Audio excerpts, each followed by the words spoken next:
Aníbal Garzón es sociólogo y periodista especializado en temas internacionales. Durante varios años trabajó en diversos países de América Latina, incluido Perú, como periodista y en diversos proyectos educativos y de desarrollo. Aníbal colabora en varios medios de comunicación internacionales y una vez más le agradecemos que haya tenido a bien aceptar la invitación de Canarias Semanal para intentar desentrañar de nuevo lo que está ocurriendo en Perú. Hola Aníbal, en la entrevista que te hicimos en mayo, cuando aún no se había celebrado la segunda vuelta de las elecciones presidenciales de Perú, que enfrentaba a Pedro Castillo de Perú Libre con Keiko Fujimori, expresaste que mientras el proyecto de Fujimori representaba la continuidad del neoliberalismo, el proyecto de Castillo, con un programa económico más social, representaba también la recuperación de la idea progresista de unidad latinoamericana. Al ser su partido Perú Libre un partido de adscripción marxista inspirado en las ideas de Mariátegui. Sin embargo, una vez reconocido oficialmente como ganador de esa segunda vuelta electoral, tras una sorprendente y sospechosa dilatación, demora en ese reconocimiento, ¿no?, oficial, estamos viendo que los elementos marxistas nombrados en su primer gabinete están cayendo uno a uno con la aquiescencia del propio Castillo. Primero fue el nombrado ministro de Relaciones Exteriores, Héctor Béjar, quien más podría haber hecho por esa integración latinoamericana. Solo estuvo 17 días en el cargo y recientemente ha nombrado un nuevo gabinete del que ha excluido a los militantes y colaboradores más cercanos a Vladimir Cerrón, que es el líder del partido Perú Libre. Entre ellos ha desalojado al ex primer ministro Guido Bellido. Esto ha provocado una fractura entre Perú Libre y Pedro Castillo. De hecho, Perú Libre ha emitido un comunicado en el que sostiene que no dará su apoyo al nuevo gobierno porque supone un giro hacia el centro derecha. ¿Cómo se explican estos movimientos de Castillo y sobre todo la rapidez, ¿no?, con la que se ha despojado de las figuras más izquierdistas que le ayudaron a alcanzar la presidencia? Sí, como bien has iniciado, una cosa, ¿no?, es lo que podemos decir los documentos o programas políticos y otra luego la práctica.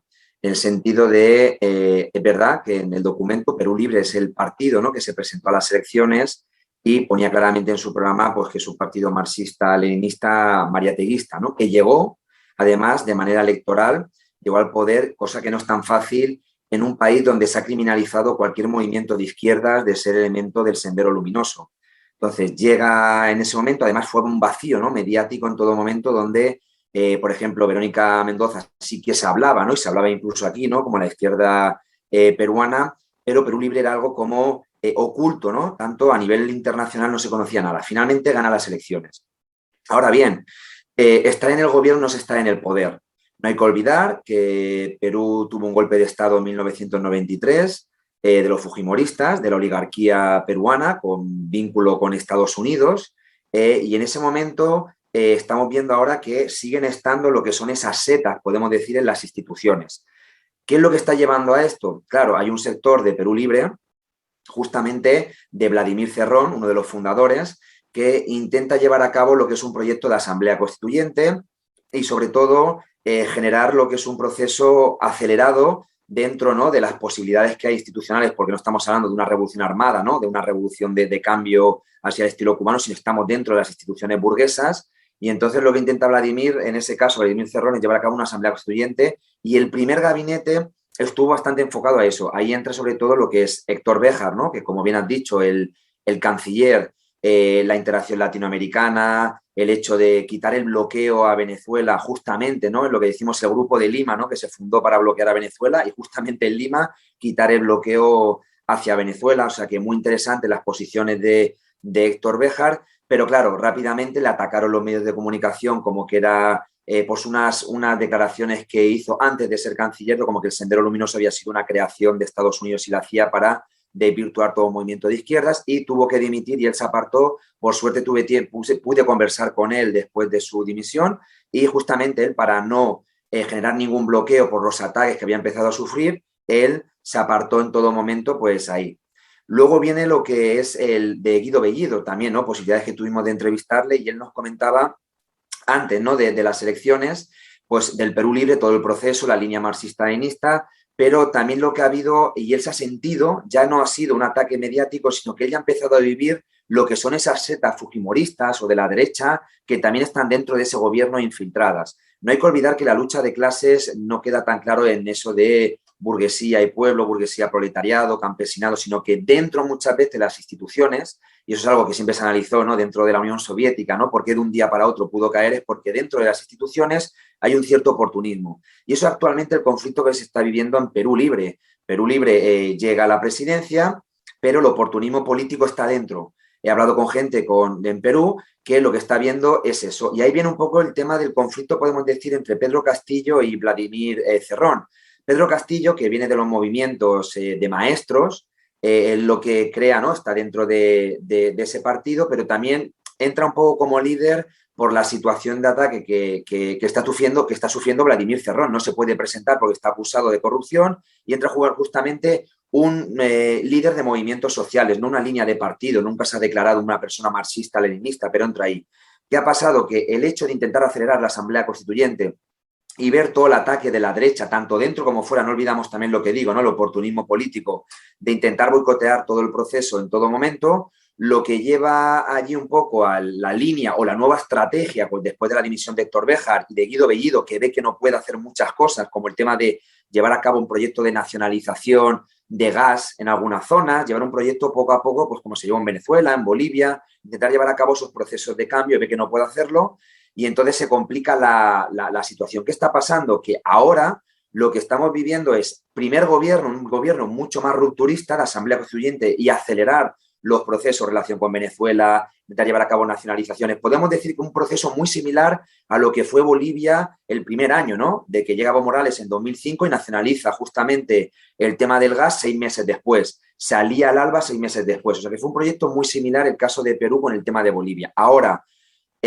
con toda esa derecha golpista, que no, eso no estaba en Bolivia, ¿no? Esa derecha golpista, no me refiero, luego dieron golpe de Estado, pero me refiero a esa estructura que tenía todo el tema del fujimorismo, la derecha, el terrorismo de Estado que ha tenido Perú, la persecución política, el hecho de ser de izquierda y criminalizarte, ha sido una cosa muy extremista. Y entonces, ¿qué ha hecho en este caso Pedro Castillo? Intentar moderarse para poder coger algunos votos de esa derecha, ¿no? Moderarse en el sentido de primero decir no a la Asamblea Constituyente, el hecho de decir que tiene que llevar una línea de consenso, de llevar una línea bueno, pues generar incluso esos pactos con la derecha, cambiar lo que decimos de Héctor Béjar, que bien comentabas ahí, por un nuevo canciller, el nuevo canciller, ¿no? Que lo que es justamente el nuevo canciller ya fue canciller con Alejandro Toledo, fue canciller con Fujimori, es un diplomático, Óscar Martúa, ¿no? Es justamente lo que es lo claro de un diplomático que no sabe ni cómo se vive en el pueblo, cómo se vive en las zonas rurales. Él la está viendo en varias embajadas con diferentes gobiernos, y vuelvo a decir, con Alan García, con Toledo, con Fujimori. O sea que él justamente las primeras críticas fue hasta Venezuela, ¿no? Es lo que hizo, y que quería tener una buena relación con todos los países, entre ellos también los de la Alianza del Pacífico, incluso con los del Grupo de Lima. O sea que un giro hacia la derecha muy potente en que son las relaciones exteriores. Y luego el segundo giro también importante, ha sido pues el nuevo cambio que ha habido contra la dimisión de Guido Bellido, ¿no? El nuevo cambio que ha habido de Mirta Vázquez, que viene del Frente Amplio, no olvidemos del partido de Verónica, pero ella también ya fue presidenta del Parlamento en el gobierno transitorio, y ha sido muy criticada por justamente Perú Libre, porque saben la línea de la derecha que tiene esta mujer, Y esta mujer dijo muy claramente que la Asamblea Constituyente no es válido ahora, la Asamblea Constituyente, sino que tiene que llevar a cabo algunas políticas sociales, que no hay que olvidar, perfecto, políticas sociales, pero no quiere hacer ningún cambio estructural de fondo detrás y es una persona que también está ahí dentro de esa línea burocrática. Por lo tanto, y en resumen, lo que está haciendo en esta segunda fase el gobierno actual de Perú, lo que está llevando a cabo es una moderación para intentar ganar cierto apoyo de esa derecha y que no le boicoteen algunos de sus proyectos. Pero si vamos de esta línea, los proyectos van a ser mínimos, van a ser proyectos a lo mejor similares a los que pudo tener la política asistencialista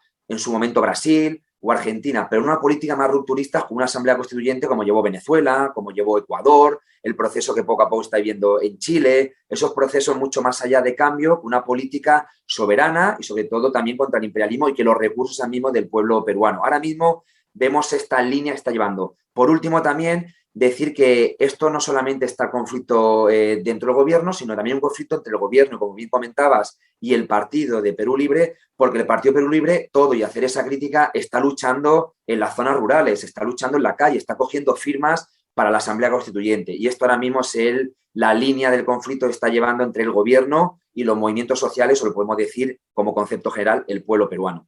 Sí, porque vemos que entre los 37 congresistas que tiene Perú Libre ahora mismo, hay un grupo de 13 que está formado por maestros cuyos vínculos son más estrechos con Pedro Castillo que con Vladimir Cerrón, ¿no? el líder de Perú Libre. Y parece que desde hace ya semanas se habla de que quieren conformar un grupo parlamentario independiente. No sé si tienes alguna noticia al respecto, porque eso sería también un poco romper, ¿no?, la unidad del partido. Por otro lado, y esta sería otra pregunta aparte, la figura de la nueva primera ministra, ¿no?, Mirta Vázquez, que reemplaza a Guido Bellido. Esta mujer, como dices, es más de una izquierda más moderada, ¿no? O lo que llaman allí la izquierda caviar, quizás. Los medios de comunicación la han presentado primero como que es un triunfo que una mujer, ¿no?, alcance ese cargo tan importante, y luego también la presentan como ambientalista, defensora de los derechos humanos. Esto es un poco también una concesión hacia esos sectores más moderados de lo que ha protestado, por otro lado, Perú Libre, ¿no?, el partido de Cerrón. Sí, la buena pregunta. Es verdad que el liderazgo, ¿no?, de Pedro Castillo viene de ahí, de los maestros rurales, pero la última información que tengo es que ha habido justamente pues, una nota de FENATE, que es un sindicato de maestros, donde se ha posicionado a favor de Perú Libre, donde está diciendo que no aceptan a Mirta Vázquez. Entonces, habría que ver ahí la posición. Otra cosa es lo que sean los parlamentarios. Ahí muchas veces vienen un poco lo que son los tránsfugas, ¿no? Me vuelvo a decir, el oportunismo. A veces son situaciones electorales dentro del sistema burgués donde hay personajes que en lugar de entrar por un proyecto político, entran muchas veces con su proyecto personalista y sabemos ya los tránsfugas y en eso hay experiencias en Europa y en América Latina mucho. Veremos esas 13 personas, pero lo que es el sindicato principal ha dado apoyo a Perú Libre porque está en contra de que Mirta Vázquez sea actualmente la presidenta del Consejo de Ministros porque el tiempo que estuvo de presidenta del Congreso, el tiempo que estuvo en ese gobierno, ¿no?, de transitorio, por decirlo así, en Perú en el 2019-2020, fue muy criticada por apoyar ciertas leyes que no eran leyes a favor del pueblo peruano, ¿no?, leyes a favor de lo que es históricamente pues, la oligarquía. Entonces, las críticas están ahí. Veremos a 13 personas, pero yo no creo que el sindicato de maestros sea crítico con Perú Libre. Otra cosa son las 13, ¿no?, lo que decimos el tema individual. La organización de momento sigue dando apoyo a Perú Libre y por una asamblea constituyente y fortalecer lo máximo. ¿Por qué? Porque en Perú no olvidemos que una de las líneas fuertes del proceso de cambio justamente son en las zonas rurales. Tuve experiencia de poder estar allí en Perú hace un tiempo trabajando en diferentes colegios de agropecuarios rurales y me sorprendió muchísimo ese discurso, además con el miedo que tenían de ser etiquetados fácilmente de sendero luminoso por la derecha por la derecha peruana, que todo lo crítico lo etiquetaban de esa manera. Había un discurso, una posición muy fuerte, muy potente, de un trabajo de años, y vimos justamente en las elecciones que en casi todos los departamentos, excepto lo que es la zona cercana a Lima y sobre todo luego lo que es la zona del norte y la provincia, el departamento, perdón, de Loreto, la mayoría ganaron justamente Perú Libre, las zonas rurales. Por lo tanto, lo que representan esas 13 personas y finalmente dan ese giro, crean una formación nueva, no es lo que representa el voto del pueblo peruano y de Perú Libre. Y como segunda respuesta, pregunta, perdón, la de Mirta Vázquez, esta mujer representa finalmente lo que es una visión, podemos decir, posmodernista de la izquierda. Es el discurso de Verónica Mendoza, es el discurso que te entra de una manera que no rompe con las instituciones. Es el discurso ambientalista, el discurso de género, sin decir, porque en realidad el feminismo y la revolución van cogidas de la mano. El género es ahora mismo que está de moda en el tema de la ideología burguesa para decir que bueno, son los cambios que pueden venir, que cualquiera se identifica como feminista cuando luego lo que hay detrás es una opresión del hombre hacia la mujer dentro del capitalismo. Ella ha entrado al nuevo gobierno y 5 mujeres más. De los 7 nuevos ministros, si no me equivoco, 5 mujeres son de los 7 que han entrado. Claro, ese es el giro que están dando a nivel de representación. De esa izquierda posmodernista, de no cambiar lo que son las líneas económicas, olvidarnos incluso del discurso de clase social, el discurso, ¿no?, de el olvido de las zonas rurales, del campesinado, de las comunidades indígenas, todo ese discurso, ¿no?, sobre todo de la clase social campesina, obrera que hay en Perú, en un momento, además, uno de los países más desiguales del mundo por las políticas neoliberales del fujimorismo, ¿no?, que llevan implementadas ya 30 años y que vienen del consenso de Washington. Ese discurso ambientalista, discurso vuelvo a decir, de género, algunos movimientos seguramente que más adelante a lo mejor pueden llevar, como el tema del aborto, que no estoy diciendo que esté en contra de esos derechos, están ahí sobre la mesa, pero lo que es finalmente la estructura económica, política y social, no lo quieren tocar en todo momento. Y ahí viene justamente lo que son las declaraciones de Mirta que he comentado, que dice que la Asamblea Constituyente no es el momento, cuando esa Asamblea Constituyente que fue un golpe de Estado por la derecha peruana, por Fujimori en 1993. Ese golpe de Estado, por lo tanto, no había que aceptar esa constitución, es una constitución ilegítima. Y que justamente, digo eso, le dé legitimidad, vemos cómo es esa izquierda light o esa izquierda caviar, diplomáticos que viven muy bien en barrios ricos, ¿no? Como barrios ricos como Miraflores, barrios ricos de Lima, pero que vayan a las zonas rurales y verán lo que es en realidad el sufrir, el padecer las consecuencias de la explotación laboral, donde mucha gente no está cubriendo ni las primeras necesidades en educación, salud, alimentación, muchas comunidades. Y eso justamente es parte del proceso de cambio en Perú, con una nueva Asamblea Constituyente y un nuevo modelo económico productivo donde finalmente, y para finalizar, el Estado tenga sobre todo lo que es lo principal de las fuerzas productivas. Puede que sea muy complicado la nacionalización que decimos al 100% en esta globalización neoliberal, pero un primer paso, como hicieron, por ejemplo, en Bolivia con la nacionalización del gas, donde el primer garante de las decisiones es el Estado. No impide lo que haya inversiones extranjeras o entren algunas empresas, como pueda ser Repsol, pero quien decide, sobre todo porque es el mayor accionista, es el Estado. Y ellos son los que planifican la economía de un país. Y esto es lo que es necesario en Perú, que el mismo Estado y el gobierno planifique para que pueda caer lo que es la riqueza al mismo pueblo boliviano para generarse ese desarrollo nacional. Lo otro simplemente es discurso etnocentrista, europeo, cuando hay otra realidad muy diferente, eurocentrista, que finalmente lo que acaba es reproduciendo los valores del imperialismo.